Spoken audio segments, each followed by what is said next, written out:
오늘은 며칠 전에 발생한 대한민국 사회를 충격과 공포로 몰아넣은 송도 사제총기 살인 사건에 대해 이야기해 보려고 합니다. 2025년 7월 20일 인천 송도의 한 아파트에서 한 아버지가 자신의 생일을 축하하러 온 아들을 사제총기로 살해하는 비극적인 사건이 발생했습니다.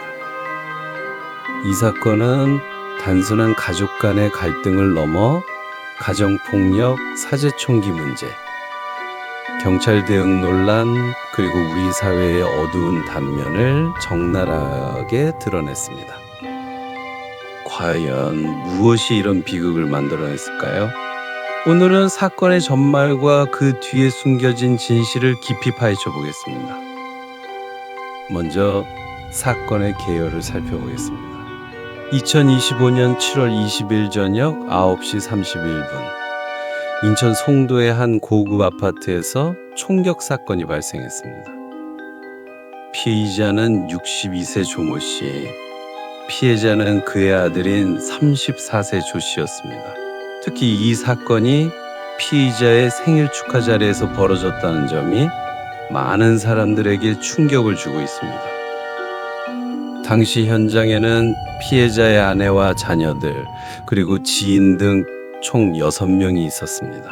피의자는 생일 축하 자리를 잠시 떠나 편의점에 다녀오겠다며 외출했지만 돌아올 때는 사제총기를 들고 있었습니다. 그는 아무런 경고도 없이 아들을 향해 총을 발사했고 아들은 현장에서 사망했습니다. 피의자 조모 씨는 평소 가족과의 관계가 좋지 않았던 것으로 알려졌습니다. 주변 이웃들과도 거의 교류하지 않으며 고립된 생활을 이어왔고 과거 강력범죄 전력이 있었던 점도 주목할 만합니다. 그는 1999년에 강간상해 혐의로 처벌받았고 그 이후 사회와의 연결을 끊고 자신의 세계 속에서 살아온 것으로 보입니다. 이 사건은 단순한 가족 간의 갈등을 넘어 피의자의 심리적 상태와 그가 오랜 시간 누적해온 분노와 고립이 어떻게 폭발했는지를 보여줍니다. 피의자는 범행 직후 자신의 차량을 타고 도주했습니다.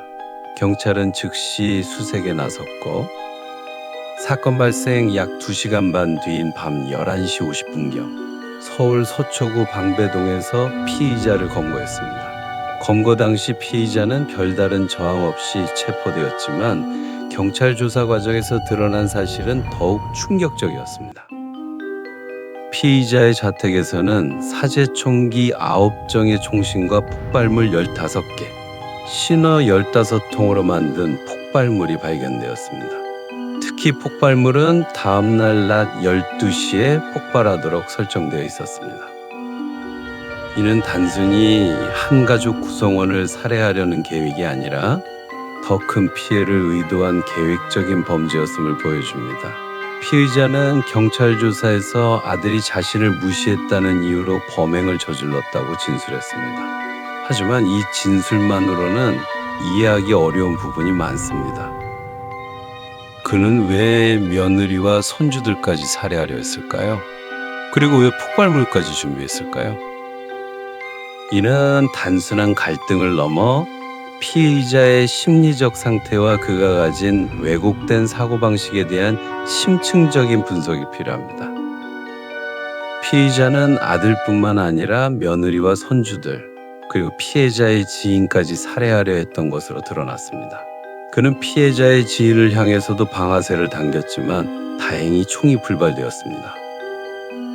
전문가들은 피의자가 오랜 시간 동안 사회와 단절된 채 살아오며 극단적인 사고방식을 가지게 되었을 가능성이 크다고 분석합니다. 그는 자신이 피해자라고 생각하며 가족 구성원들이 자신을 배척하고 무시한다고 느꼈습니다.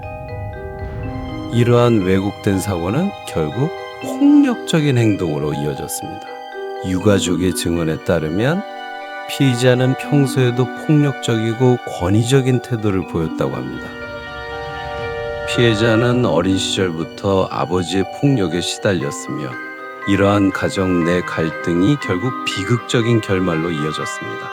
이번 사건은 단순히 한 가족의 비극으로 끝나지 않았습니다. 대한민국 사회 전체에 큰 파장을 일으키며 여러 논의를 촉발시켰습니다. 존속살해죄는 부모를 살해한 경우 가중처벌하는 법입니다. 하지만 이번 사건을 계기로 존속살해죄를 폐지하거나 반대로 비속살해죄를 신설해야 한다는 논의가 다시 떠오르고 있습니다. 가족 간의 범죄는 단순히 혈연 관계로만 판단할 수 없는 복잡한 문제를 내포하고 있습니다. 사제 총기의 제작과 유통에 대한 처벌 강화도 이번 사건을 계기로 본격적으로 논의되고 있습니다. 피의자는 인터넷에서 사제 총기 제작법을 검색해 총기를 제작한 것으로 알려졌습니다. 전문가들은 이러한 정보의 확산을 막기 위한 법적 규제가 필요하다고 강조합니다. 경찰의 현장 대응도 도마 위에 올랐습니다. 신고 후 1시간이 지나서야 현장에 진입한 점, 그리고 폭발물 발견 후 적절한 조치를 취하지 못한 점이 논란이 되고 있습니다. 경찰의 대응 매뉴얼을 재점검하고 긴급 상황에서의 대응력을 강화해야 한다는 목소리가 커지고 있습니다. 이번 사건은 단순히 한 가족의 비극이 아닙니다. 가정폭력, 총기 규제, 사회적 고립 등 여러 문제들이 얽혀있는 복잡한 사건입니다. 이 사건은 우리에게 중요한 교훈을 남깁니다. 가정 내 갈등을 해결하기 위한 사회적 지원이 필요하며 총기 규제와 경찰 대응 체계를 강화해야 합니다. 여러분은 이번 사건에 대해 어떻게 생각하시나요? 댓글로 여러분의 의견을 남겨주세요.